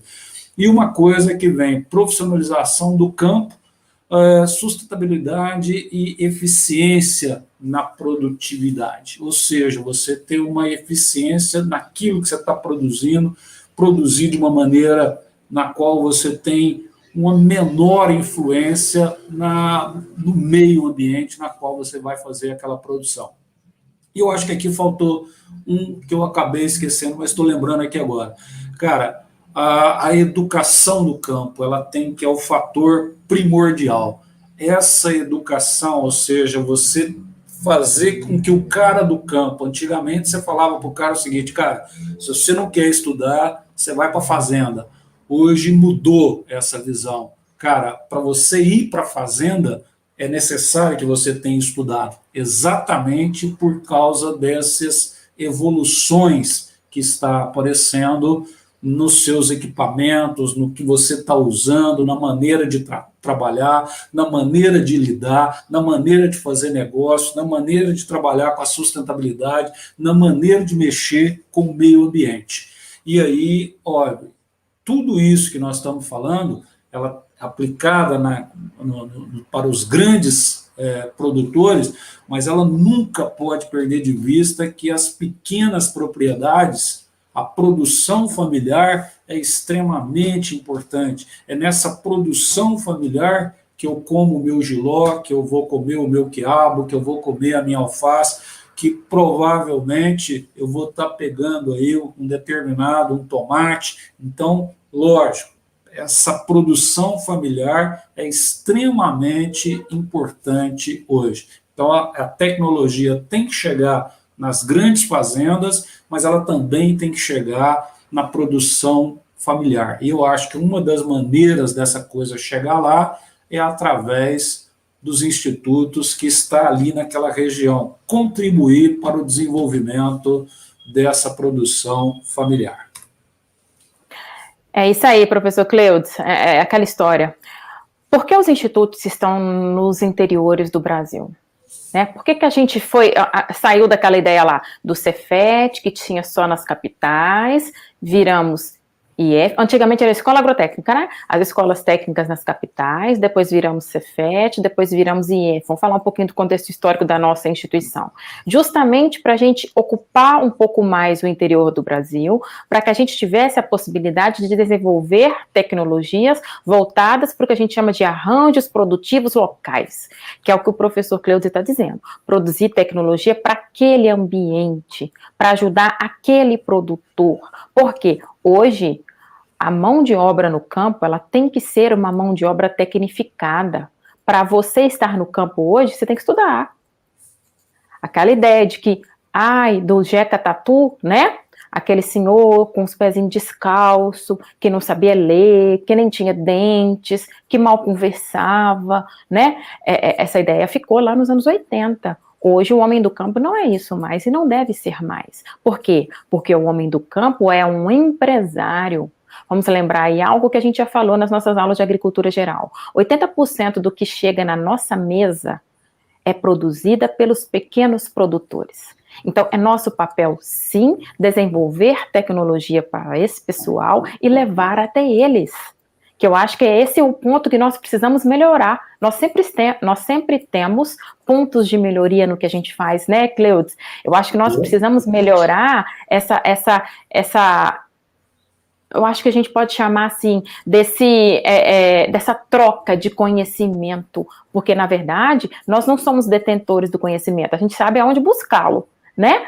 Nós aprendemos com o produtor e ele com a gente, porque ele tem problemas a serem resolvidos e eles vão levar para nós. Nós vamos buscar uma forma de ajudá-lo. Então, a gente aprende ensinando. Igual, ontem eu me lembrei de vocês. Eu fui no banco, né? Falei, gente, eu tô igual meus alunos. Aí eu tô lá no telefone, conversando, enquanto a moça me atende, porque o atendimento demorou um pouquinho. O guardinha virou para mim e falou, pode falar no telefone. Falei, tá, não tem problema não, eu ponho fone de ouvido. Coloquei fone de ouvido e continuei falando, porque eu estava trabalhando. Então, tipo assim, eu estava no banco para resolver uma questão pessoal, mas eu estava trabalhando ao mesmo tempo. Eu justifiquei para ele, eu estou trabalhando, eu preciso usar o celular. Tudo bem. Aí, tipo assim, eu fiz igual aluno, né? Arrumei um jeito de contornar ali. Não, eu preciso usar o telefone. Aí eu fico pensando, né? Quando a gente retornar, o que vai ser, né, professor? Que de uma hora para outra, nós perdemos aquele espaço. Não tinha mais quadro, não tinha mais pincel, não tinha mais carteira para os meninos sentar. E nós precisamos nos virar nos 30 para poder manter esses meninos ativos, manter o nosso trabalho. O que a gente precisou fazer? Usar a tecnologia. Eu nasci sabendo isso aqui, eu fui preparada na minha faculdade, eu fiz 11 anos de faculdade, 2 cursos de graduação e 3 de pós-graduação. Vocês acham que eu fui preparada para trabalhar dessa forma que a gente está trabalhando hoje? Não, mas a pandemia veio. E aí? A gente precisou dar nossos pulos, né, Cleudes? Faz Nós parte, precisamos né? dar nossos pulos, faz parte. Né? Faz parte. Exato, é a evolução, a teoria da evolução do Charles Darwin explica isso para nós. O indivíduo que não evolui é extinto. E você acha que no campo isso não está acontecendo? Está acontecendo. Como diz Darwin, né? As espécies mais capacitadas é que sobreviverão, né? Exatamente, exatamente. Bom, é isso que está acontecendo no campo, uma revolução industrial até hoje. Senão não tem jeito, né? Não, não mesmo. Tá aí, ó. Então, acho que aqui a gente pegou 4 fotos. Esse aqui, tá vendo que é um robô capinador, né? De uma empresa francesa, tá vendo? 2018, né? Eu estou em 2021. Isso há 3 anos atrás. Então, já tem um robô capinador. Então, provavelmente, eu não vou precisar de alguém para capinar para mim, né? Para fazer isso. Aqui eu já tenho um robô com inteligência artificial, então o cara sabe exatamente aonde que ele deve aplicar. E agora vem as grandes, o que está acontecendo muito hoje, né? A tal das fazendas verticais, né? Então você vai produzindo não na horizontal, né? Mas você vai crescendo verticalmente. E aí é óbvio, né? Como é que eu vou fazer um camarada ficar subindo escada até lá no último, né? Então o que eu uso? Um robô, né? Exatamente para poder fazer a manutenção desse sistema aqui, com essa grande quantidade de plantas que está aqui, colocadas de forma vertical. Eu tenho um camarada, mas eu tenho um robô que consegue tomar conta de tudo isso aqui, irrigação feita de forma, lógico, controlada, tudo feito de forma mecanizada, né? Então eu trabalho utilizando a evolução.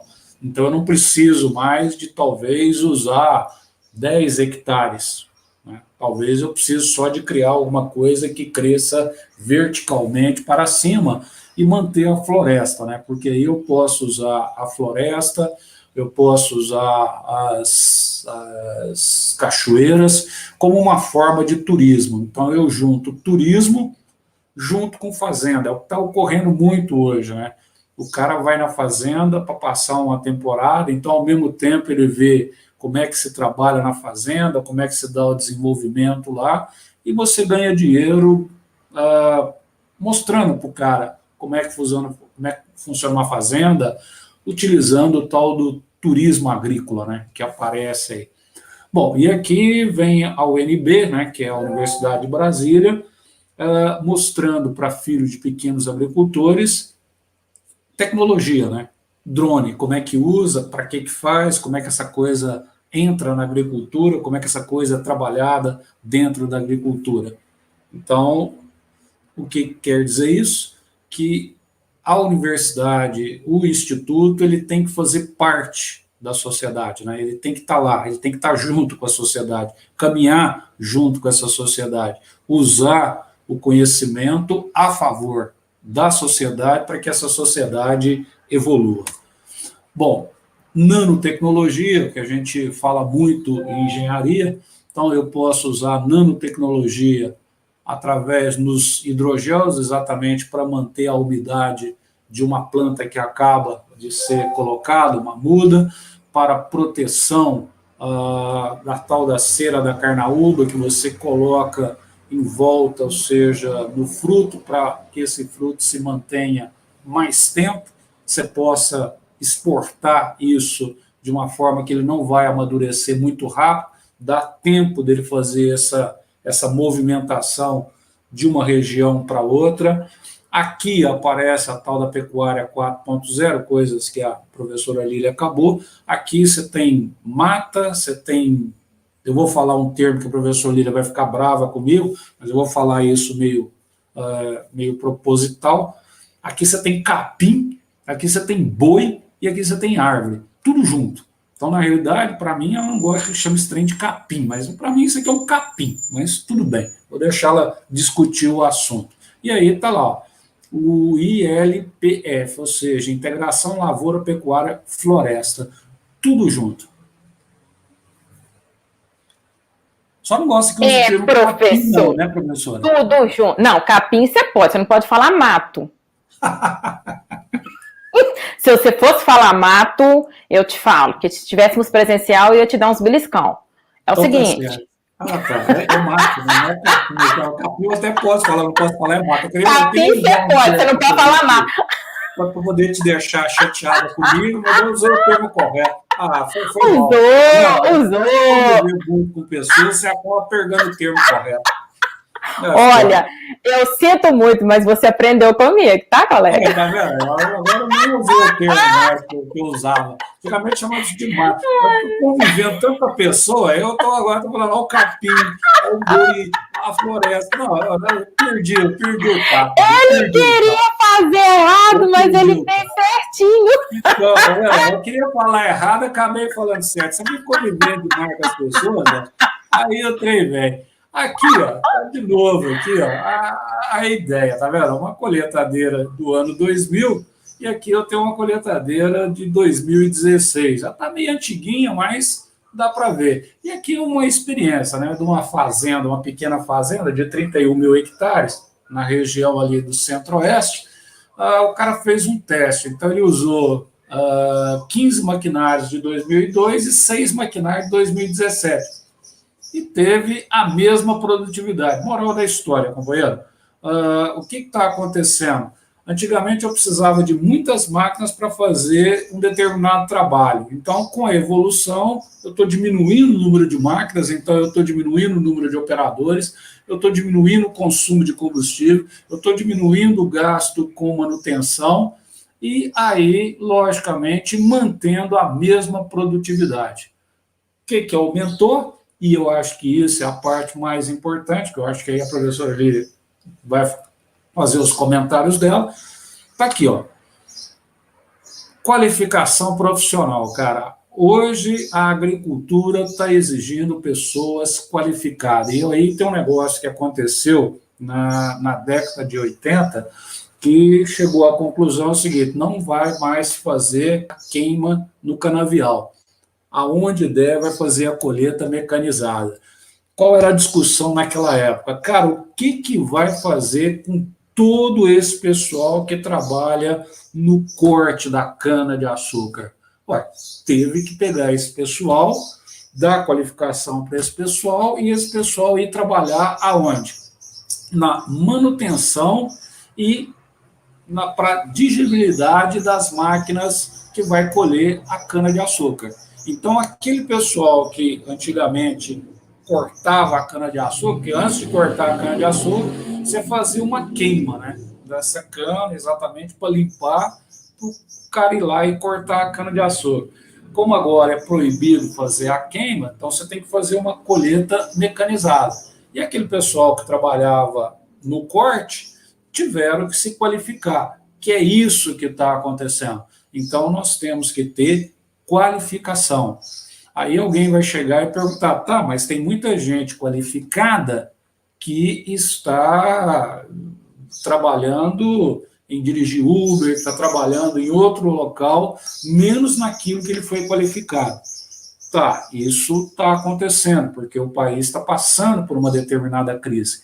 Mas a ideia básica é, cada vez que você se qualifica, melhor para você, melhor é o seu ganho financeiro. E, assim, eu acho que, assim, eu sou um exemplo típico de que educação realmente te traz um ganho na sua vida. Então, quer dizer, para quem é pobre, cara, só resta uma coisa: educação. Tá? O cara tem que se educar, o cara tem que se qualificar. E aqui está um pulverizador de 2001, um pulverizador de 2018. E, logicamente, você está usando o triciclo para trabalhar também na agricultura, além de ser usado como diversão. Aqui você tem uma máquina, uma alta tecnologia embarcada na máquina, então, assim, você está dirigindo um trator, parece que você está dirigindo uma BMW. Lógico, um ar-condicionado e tal. Então, o ar-condicionado ele foi colocado nas máquinas agrícolas para o conforto do operador, mas principalmente por causa da tecnologia embarcada. Então, quem mexe com computador sabe, o computador não pode trabalhar em alta temperatura, cara. Então, quer dizer, não dá para embarcar essa tecnologia num tratorzinho de 1951. Então, não dá para fazer. Então, hoje, essas tecnologias embarcadas é uma coisa que você trabalha. Então, uma mulher pode vir aqui trabalhar no campo, sair e ainda as unhas estão limpinha, arrumadinha, bonitinha, tranquilo, velho. Aqui nós teríamos um sistema que tem uma semeadora e uma adubadora, tudo junto, autotransportável. Então, lógico, isso aqui é aplicado para essas grandes áreas que aparecem aí. Essa é uma plantadeira de última geração, logicamente trabalha com Bluetooth, entre ela e a gabine, aplicação variável de 6 produtos junto com a semente, então você pode usar aqui o que você quiser, e é uma plantadeira de capacidade para 450 alqueires, então quem mexe aí com alqueiro sabe ali mais ou menos, está em torno de, tem aquele alqueiro goiano, alqueiro mineiro e tal, e sementes trabalhando com 60 pés, 48 linhas, então tá vendo que é uma coisa de última geração, né? E aqui, máquinas agrícolas, trabalhando, por exemplo, como nesse aqui, autônomo, o cara está aqui com o seu smartphone, controlando esse equipamento que trabalha nessa floresta que está aí. Logicamente, uma máquina agrícola da Jato. Nessa empresa, soma-se 380 pedidos de patente. Então, você nota que a empresa trabalha com desenvolvimento, então precisa de gente capacitada para trabalhar nessas linhas de desenvolvimento e é pioneira mundial em veículos sem motorista no campo, ou seja, autônomos, veículos que a gente chama de veículos autônomos. Só um conhecimento, a China vai colocar nesse ano, ela já colocou, está colocando em andamento, 5 mil caminhões autônomos para transportar cargas no país. Então, essa é uma tendência. Então, com a chegada dessa tecnologia do 5.0, ou seja, do 5G, né, que vai aparecer aí, essa questão de veículos autônomos vai cada vez entrando mais no mercado, né? Então, tem caminhão, tem carro que estaciona sozinho e tal. Então, antigamente, fazer baliza era uma tortura, né? para muita gente. Então, hoje você tem carro que estaciona automaticamente. Então, essa é a ideia. Mais uma vez, inovações, está vendo? 5G chegando no campo, e essa entrada do 5G vai fazer exatamente essa integração de todas as tecnologias novas por aí. Inteligência artificial, veículos autônomos, conectado na nuvem, e assim sucessivamente. A outra parte que aparece está aqui, ó, tem que tomar um cuidado, né? Então, há restrições. Talvez o cara ache que drone é aquela coisa que você pode usar a vida inteira. Não, tem os cuidados, né? Principalmente na hora de operar. Então, se você está perto de aeroporto, perto de bases militares, você não pode trabalhar com drones, né? A não ser que você Ou se seja estiver ventando autorizado demais, né, professor? a fazer isso. Oi? Ou se estiver ventando demais também. E aí entra o caso aqui, né? Que são altamente sensíveis a ventos fortes, que é o que o pessoal usa aí, quem mexe com agricultura, a tal da deriva, né?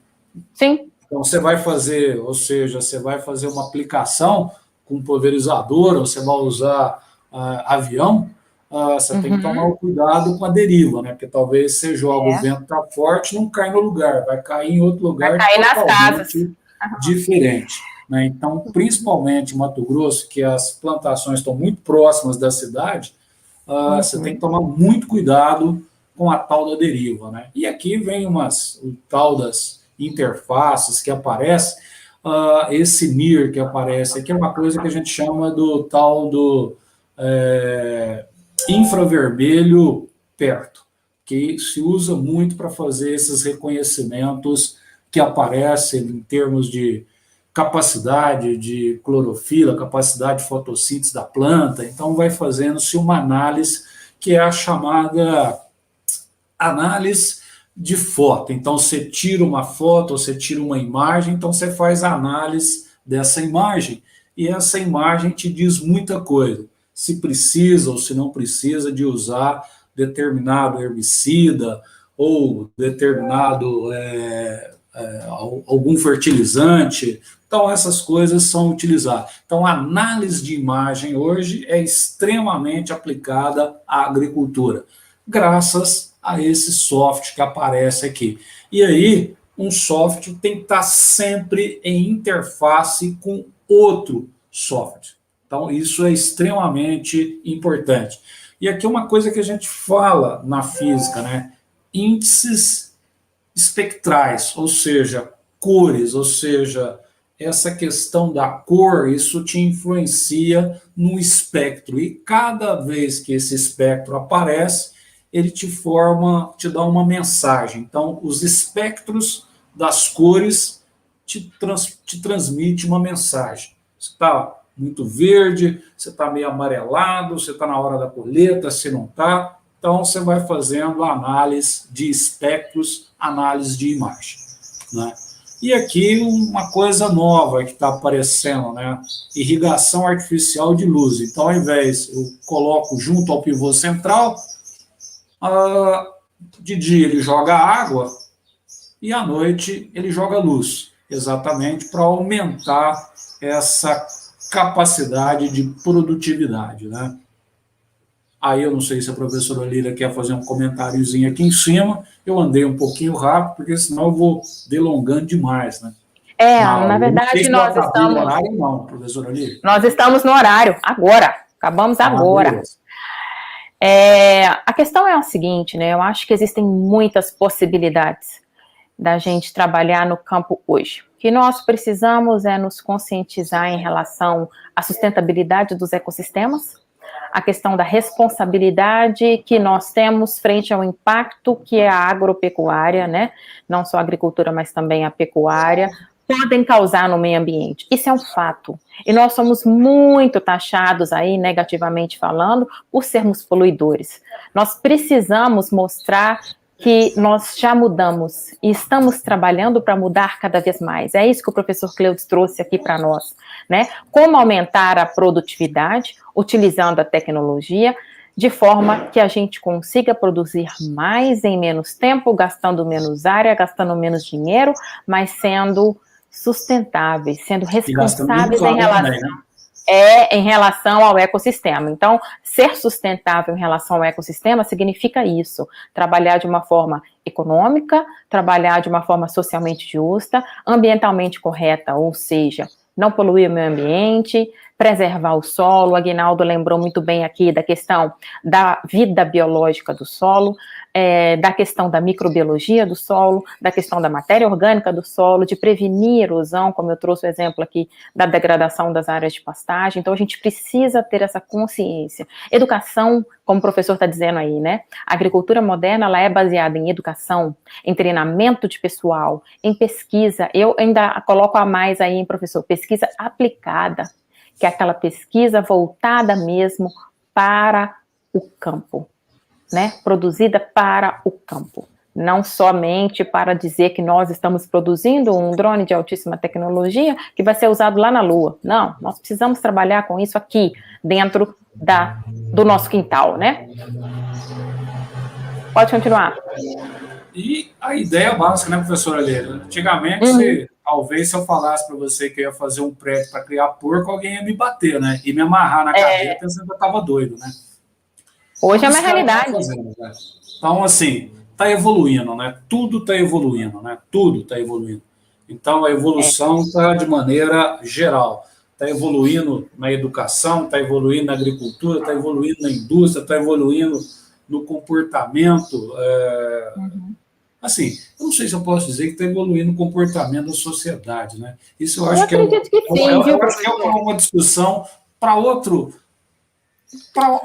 aula, né? A passos lentos, mas está. O ser humano é outra aula, né? Para outra aula. Então, eu queria, então, depois disso aqui, agradecer a todos a presença. Eu acho que eu delonguei demais. Não, tá ótimo. Nós passamos 5 minutos só. Tá ótimo, então, tá ótimo. Eu quero agradecer a presença de todos e, sei lá, se tiver oportunidade, a gente faz outra aula, professora. Vamos sim. Quero agradecer demais a senhora. E aos meninos. Que isso. Né? Eu não sei se ficou alguém ainda vivo, né? De ficar escutando pouca balela. Estamos aí com 20 e poucos alunos assistindo. Olha, turma, eu agradeço a atenção, eu agradeço muito ao meu colega e amigo, excelente profissional, professor Cleudes. Faremos mais. Eu queria já propor uma parte 2, que seria... eu vou mandar uma coisa aqui que eu não mandei ainda, a lista de chamada, que seria a questão das unidades de medida. Vamos preparar uma aula para trazer para esses meninos as diferenciações aí. Pessoal, a lista de presença está no chat, por favor, preencham. Para a gente trazer para os meninos os princípios da física, né, professor? Esses sistemas de unidade aí, igual eu estava pesquisando aqui, quando a gente fala de alqueire, a gente fala muito no Brasil, como nós somos um Brasil praticamente de extensões continentais, a medida do alqueire, ela é diferente entre os estados. Por exemplo, o alqueire mineiro é 4,8 hectares, já o alqueire São Paulino é 2,4. Mas por que essa diferença? Está muito relacionado com o valor da terra e também com a questão da composição do solo. O solo de São Paulo, principalmente do interior, ali onde se produz café, vocês já devem ter ouvido falar que é a famosa terra roxa, né? Que é aquele solo rico em matéria orgânica. Então, ali, o solo é mais valorizado, por isso que o alqueire lá tem tamanho menor, porque custa mais. É mais caro comprar uma fazenda lá do que comprar uma fazenda aqui no interior de Minas, tá? Então, essas questões a gente pode trazer numa próxima aula. Os últimos slides do professor, ele falou um pouquinho da questão da pecuária, que vem a suinocultura e a bovinocultura. A bovinocultura, o exemplo que ele usou, foi justamente o exemplo que eu mostrei para vocês, que eu falei para vocês, da vaca, né, com o chip. No caso, é o boi. Olha lá, o boi com um brinco que tem um chip no qual um funcionário chega lá com um aparelhinho e ele pega toda a vida daquele boi. Quanto que aquele animal está pesando hoje? Será que ele já está próximo aí do abate? Da onde ele veio? Esse animal está ganhando peso ou está perdendo peso? O que a gente pode fazer para melhorar os índices produtivos desse animal? E o exemplo anterior da China que ele mostrou, que é o da granja de suínos, a granja vertical, é porque, primeiro, China não tem tanta terra para cultivar como nós. É um país grande? Mas é um país populoso, né? Então lá a maioria das terras estão sendo ocupadas com edificações para as pessoas. Então quando se fala em granja de suíno, você tem que pensar, o formulário não abre? Fala sério. Espera aí que eu vou resolver esse BO agora. Enquanto eu falo. A gente pode ir lá fazer. Acho que vai dar certo agora. Já deu. Porque já tem resposta. A gente, lá na China, o pessoal precisou pensar numa forma de produzir suínos em grande quantidade, utilizando um espaço pequeno e em locais que fossem longe dos centros urbanos, porque existem legislações que indicam que suinocultura é uma das atividades pecuárias que mais polui o meio ambiente, porque o dejeto do suíno, ele é rico em matéria orgânica que não é rapidamente fermentável, né? Não é rapidamente perdida no meio ambiente.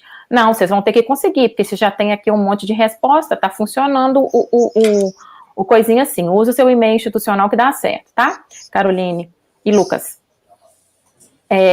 Lá é necessário ter essa preocupação. Vocês estão vendo uns canos descendo aqui dos prédios? Esses canos é para canalizar o dejeto para uma estação de tratamento, para que esse material não seja lançado diretamente no meio ambiente, porque o efeito poluidor é muito alto. Beleza? Professor, muitíssimo obrigada pelo tempo dedicado a nós, pela excelente apresentação. Com certeza nós vamos fazer mais, tá?